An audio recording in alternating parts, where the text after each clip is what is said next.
Caller, what's your name? Where you calling from? Hey, what's up, Coach? It's JBN again. How you doing, man? JBN, what's going on, fam? Talk to me. I wanted to ask you a question. So before this fight of Bivol, Canelo was like in this aura where he was like kind of thought as invincible. So did him losing to Bivol make his fights at 168 more intriguing to the public? Absolutely. Now that somehow they're seeing him as like he's vulnerable? Absolutely. Absolutely. And this is why I say, you know what? It might be a good thing that Canelo lost. Because, again, the title of the show, I'm going to tell you why. The title of the show. People, you have some people, you have a lot of chatter going on online. They're looking at Canelo as food now. Now, the guy who all of his critics said was a Eurobomb from Russia, now they realize, damn, this dude wasn't no Eurobomb. This dude can fight, this, that, yada, yada, yada. They know that after the fact. So what they're doing is they're saying, hey, you see what this guy did to Canelo? Maybe it's time for our fighters to fight him because they can do the exact same thing to Canelo what Bivol did. The only problem is this. The fighters like Jermall Charlo, David Benavidez, and the other fighters that they want Canelo to fight at 168, and Jermall Charlo is a middleweight, they don't have the skill set. They don't have the skill set that Dmitry Bivol have. So it's yeah. No, I'm not saying they're gonna beat him. I don't think they can beat him, but it just makes it more intriguing for the casuals, public. But I still have Canelo pretty much KOing everybody except maybe Andre, maybe Benavidez. Maybe he doesn't KO them, maybe he stops them, maybe it'll go to division. But pretty much anybody else, I have him KOing everybody else. You know what though? At 168. You know the beautiful part about what you said? Canelo can fight these guys and clear all doubt. Let me ask you a question. Yes, sir. Do you feel, because I hear the Jermall Charlo argument a lot, right? You know, we know what happened in the past, stuff like that, how the franchise was created. As of right now, 2022, Jermall Charlo is still in the middleweight division. Yes. Jermall Charlo has not moved up to the super middleweight division last time I checked. Jermall Charlo, so Jermall Charlo, I'm at a loss for words with this guy because you have two fighters, two PBC fighters, one by the name of Caleb Plant, one by the name of David Benavidez, that are currently super middleweights. They're in the same division with Canelo Alvarez. And your fans are saying that Canelo should fight you next. We're just going to say they want him to fight him next, right? But how can he fight a guy that doesn't want to move up to the super middleweight division? And if you tell me, that, hey, he'll move up to the super middleweight division only if he can land a Canelo fight. So that tells me that, oh, you really don't want to fight the guy. You just want to try to get paid. Like, why not move up to the fight, move up to 168, get acclimated with the weight division, have a fight or two, and then fight Canelo? I'm trying to. You get what I'm saying? Like it doesn't. I get what you're saying. It doesn't make sense to me. That's all I'm trying to say. You know, caller, what's your name? Where you calling from? It's Big Zan. Big Zan, talk to me, fam. All right, so I want to hit on what you just talking for Jermall Charlo moving up to 168 to fight a Canelo Alvarez. Right. And that's the only way he'll do it. So I want to talk about the different resumes of these fighters and what made Dmitry Bivol so deserving to have the fight over Jermall Charlo and Benavidez. So we know there's three fighters of choice of note on Dmitry Bivol's resume. That being Joe Smith Jr., Barrera, and Jean Pascal. Barrera was defeated by Barrera beat Joe Smith Jr., so that brings it down to two fighters of note. Jean Pascal was passed. Now enter Jermall Charlo. Jermall Charlo has beat Julian J. Rock Williams, which is the man that derailed Jarrett Hurd. He beat J Rock. He beat J Rock in the junior middleweight division. That was his biggest win. Junior middleweight. Austin Trout. Junior middleweight. Austin Trout. Junior middleweight division. And he beat I get what you're saying, but at the end of the day, these are still people of note. We comparing resumes. Okay. You know what I mean? Because B was at light heavyweight, right? So it's still different divisions. We're talking about the wins of note. So I'm trying to sit here and think, like, if we comparing resumes and who deserves a fight, it would be Jermall Charlo over Bivol and what's his name?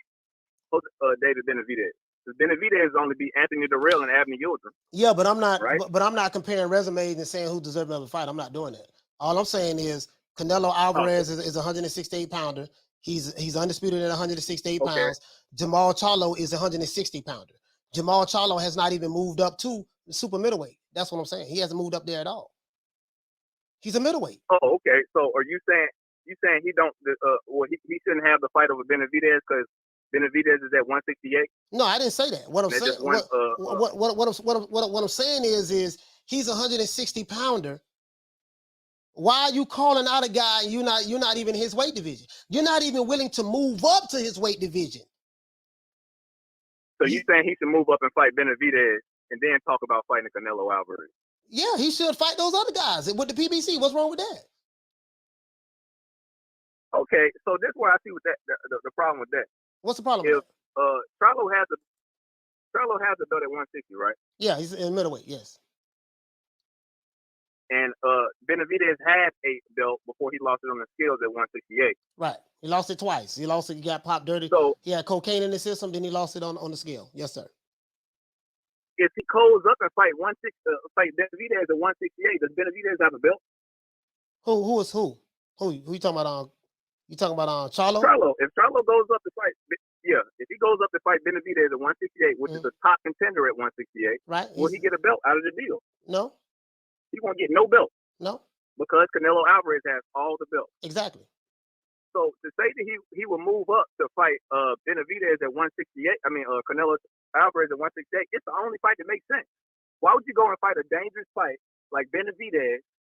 You could risk losing or not being the same in the fight, or winning and not having anything coming out, selling yourself, then fighting Canelo Alvarez for all the marbles and losing. Other fighters, if he goes up to fight Benavidez, but the crazy part about your argument is this: Canelo does it. Canelo fights other dudes, other champions, and other fighters and stuff like that. Crawford has done it.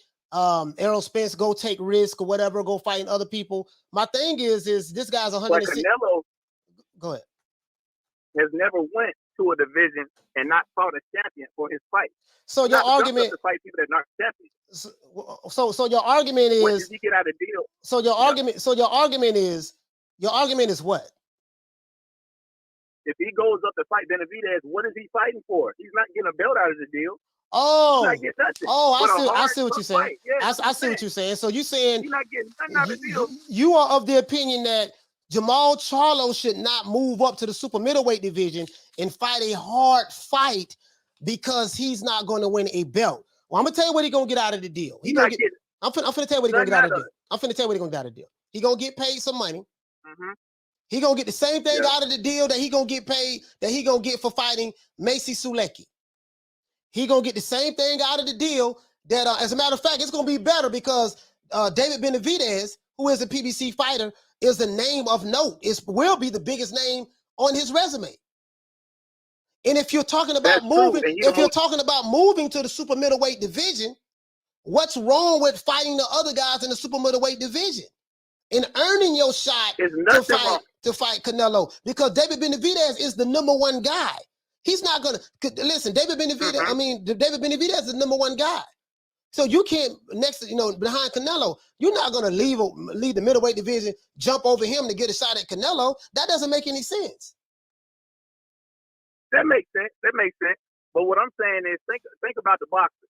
If you're gonna jump up to fight somebody, why would the first fight you want to have at 168, a new weight division, be David Benavidez, which is arguably the most dangerous man at 168, with Charlo being the most dangerous man at 160?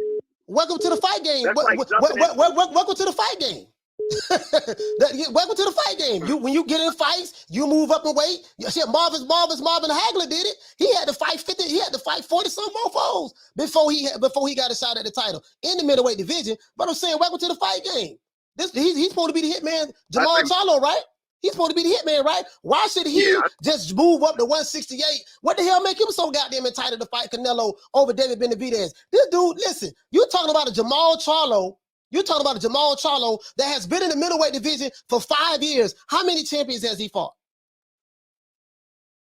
I help you. Zero. I help you. Zero.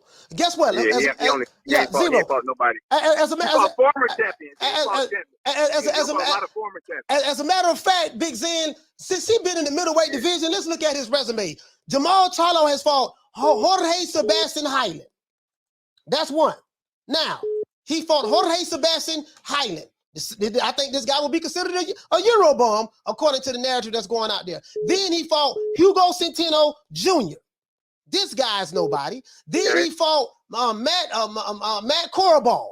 He went 12 rounds with this guy. Then he fought a brother who moved up from 154 pounds, Brandon Adams. He went 12 rounds with this guy.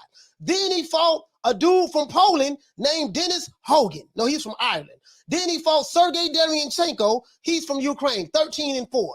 Then he fought Juan Macias Montiel. He went life and death with Juan Montiel. Oh, hold on. Wait now. Let's talk about that Derenchenko fight. You say he fought Sergiy Derenchenko. Is this the same Derenchenko that had Triple G, gave Triple G the hardest fight today? Same Derenchenko that had Triple G hurt to the body? Yes, that Derenchenko, yes. 13-4. He has a 13-4 record from the Ukraine. And what is he? The same one to beat Miguel Cotto. The same one to beat Miguel Cotto, right? Yeah, Sergiy Derenchenko. He beat who? Lomachenko. Okay. You beat who? No, Cotto. Derenchenko beat a Miguel Cotto. Yeah. But what I'm saying is this. Okay, and this guy's from Europe, so I don't think you consider him a Eurobomb. But my point is this here. Jermall Charlo, the guy that said he wanted to unify the division, that guy. Yeah. This guy has the worst resume in the middleweight division, in my opinion. So we're just talking about middleweight. Yes, we're talking about middleweight. That's what we're talking about. We're talking about the middleweight division. This stuff when he fought J-Rock, that was back in 2016. That was at junior middleweight. He fought Austin Trout. That was it. Mm-hmm. So those are the two good names that everybody bring up. He fought Austin Trout and he fought J-Rock. That's it. Okay, so now that was that was 6 years ago. So in the past 6 years, who has he been fighting? He ain't been fighting nobody a big name, but you can say the same thing about a Benavidez, though. You can say the same thing about that. He fought a Darrell. So your point. So your point is you feel so. To make a long story short, I'm finna move on unless somebody's calling in. So to make a long story short, you feel that Jermall Charlo. Well, how do you feel about that? I don't want to put no words in, but I want to hear you say it. How do you feel about that? So all I feel is if we're talking about who deserves the fight, who's beat the bigger guys, the bigger names, I say Jermall Charlo. When we talk about risk and reward, you move up to fight a David Benavidez, a man that's been at 168 for most of his entire career. The man that's considered the most dangerous fighter at 168. Let me ask you a question. You said that Derenchenko beat. I just caught on to what you said. You said that Derenchenko beat Miguel Cotto. When did he beat Miguel Cotto, sir? He beat Cotto. Shoot, I've seen that. Hold on. Let me go back. Make sure I'm getting my facts right. I'm almost positive he did. He beat him at 154. Sir, I can answer that question for you. Derenchenko has never fought Miguel Cotto.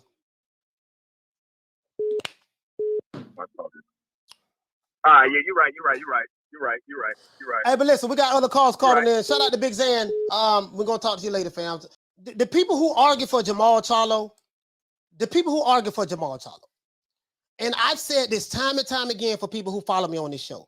I said, I want to be on your side. I want to be on the Canelo ducking Jermall Charlo, F Canelo train. I want to be on your side. But when I peel back the layer of the onion, And of course I'm being facetious when I say this, but when I peel back the layer of the onion, and you're going to tell me that Canelo Alvarez is ducking this guy, Jermall Charlo. So I said, well, Jermall Charlo must be some kind of killer. Who has he fought? He's been in the middleweight division since 2017. His biggest win is 6 years ago in the junior middleweight division when he fought J-Rock. They still talk about this fight right now today. Who is J-Rock? Who the hell is J-Rock, right? Let's look at J-Rock. J-Rock got 3 losses. He had a good name back then. He's coming off he don't lost his last 2 fights. He got knocked out by Jermall Charlo. Okay, so J-Rock don't have no hell of a record as well. He beat Jarrett Hurd. He took Jarrett Hurd belts and stuff like that. But then when I go to Jermall Charlo, I said, okay, in 2017, Jermall Charlo fought Jorge Sebastian. Now, Jorge Sebastian would be considered a Eurobomb if Canelo Alvarez fought him. If Canelo Alvarez fought him, he would be considered a Eurobomb. But because Jermall Charlo fought him, he's looked upon as stiff competition from his fans. Let's continue. Now, after that, he fought Jorge Sebastian Highland. If Canelo fought Jorge Sebastian Highland, he would be considered a Eurobomb. But when Jermall Charlo fights him, he's a superstar. Okay, let's continue. Then he fought Hugo Centeno Jr. Okay, if Canelo fight Hugo Centeno Jr., he will be looked upon as another cherry pick in the bomb. But when Jermall Charlo fight him, I mean, damn, he Batman. Okay, then he fought Matej Korobov, another guy. I think Korobov is from Ukraine or Poland. He fought this guy, went life and death with him. And I said, when I saw the fight, that Korobov beat him. This is the same day that his brother lost to Tony Harris, if I'm not mistaken. So, if Canelo would have fought him, this guy would have been a Eurobomb. But when Jermall Charlo fight him, goddamn it, he's Superman. Okay, then he fought Big Bad Brandon Adams, the slick black fighter who moved up from 154 pounds. He fought him and went 12 rounds with him. Then he fought Dennis Hogan. I eat Dennis Hogan's at Subway. When I go to Subway, there's a sandwich called the Dennis Hogan. So he fought Dennis Hogan, and he knocked him out in the 7th round. This guy is from Poland, Dennis Hogan. Then he fought Sergiy Derenchenko. Sergiy Derenchenko is 13-4. Out of 17 fights, he's won 13 and lost 4 of them. He went 12 rounds with this guy. And then he fought Juan Macias Montiel. Juan Macias Montiel is probably one of the weakest fighters out of Mexico. He went life and death with him and almost got dropped by Juan Montiel. And then right after that, sir, he's fighting Macy Sulecki. Do you know who Macy Sulecki is? Macy Sulecki is he lost to Daniel Jacobs and he lost to Dmitry Andrade. 2 fighters who Jermall Charlo has not fought. He hasn't fought Daniel Jacobs. He hasn't fought Boo Boo Andrade. But guess who fought him? Macy Sulecki fought those guys. So you're telling me that this is the guy. This is the guy. Move on up to super middleweight and jump past David Benavidez, who's been campaigning in that weight division, a former 2-time champion in that weight division for years. But you move on up and don't fight nobody but Canelo, because if you fight anybody else, why should you go through that to go fight the hard competition?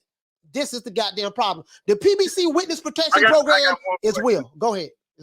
So if Canelo been fighting Eurobombs, god damn, who in the hell Jermall Charlo been fighting? And then shout out to Big Zen. I got love for you, my brother. But brother, you wrong in 2 left pair of shoes on this subject matter. Man, why Jermall Charlo should move up to 168 and fight a tough fight? Welcome to the fight game, partner. You said you the best. You said you the hit, man. How in the hell you wanted to move straight up to 168, fight Canelo, but don't want to fight David Benavidez? Big Zen say, what I'm saying is he's fighting for nothing. Okay, guess what? Big Zen, I'm finna. All right, okay, all right. He fighting for nothing. Okay, cool. He fighting for nothing. Big Zen, let me ask you a question, sir. Ask you a question. Ask you a question, Big Zen. What was he fighting for? What was Jermall Charlo fighting for when he fought Jorge Sebastian Highland? What was Jermall Charlo fighting for when he fought Hugo Centeno Jr.? What was Jermall Charlo fighting for when he fought Matvey Korobov? What was Jermall Charlo fighting for when he fought Big Bad Brandon Adams? What was Jermall Charlo fighting for when he fought Dennis Hogan? What was Jermall Charlo fighting for when he fought Sergiy Derenchenko? What was Jermall Charlo fighting for when he fought Juan Marcés Montiel? What in the hell is Jermall Charlo fighting for when he fight Macy Sulecki? He don't want, see, they want their fighters in the PBC Witness Protection Program. We don't want you fighting no tough competition. Even if the fighter is on your same, even if the fighter's on your side of the street, the PBC, we don't want you fighting no competition. They got this boy in bubble wrap.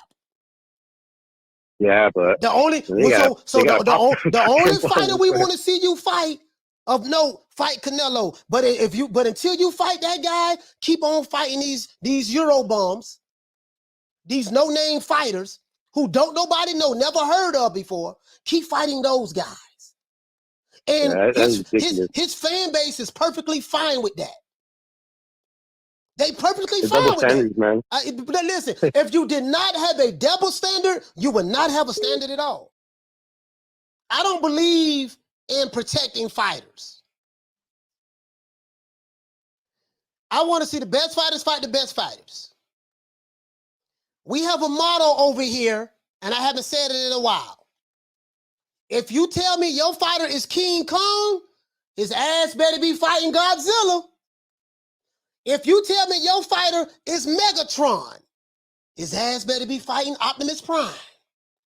If you tell me your fighter is Bumblebee, he better be fighting Soundwave. If you tell me your fighter is Starscream, he better be fighting Grimlock. If you tell me your fighter is Vegeta, he better be fighting Goku. If you tell me your fighter is Papa Smurf, he better be fighting Gargamel. And if you tell me your fighter is the Powerpuff Girls, they better be fighting Mojo Jojo. If you tell me your fighter is He-Man, he better be fighting Skeletor. If you tell me your fighter is Lion-O, he better be fighting Mum-Ra. If you tell me your fighter is a killer in one breath, but in another breath saying, no, man, I don't want my fighter to be fighting no tough competition. He ain't got nothing to gain out of that. Why should he move up and do that? It's hypocrisy for you to say that in one breath while demanding that someone like Canelo fight these same tough fights that you say that you don't want your fighter to fight. Make it make sense to me. True. Let's say I was to run with your argument. Let's say I was to run with Canelo ain't fighting nobody argument. If Canelo ain't fighting nobody, please tell me who in the hell is Jermall Charlo fighting? Man, I'm out of here, bro. Let's go.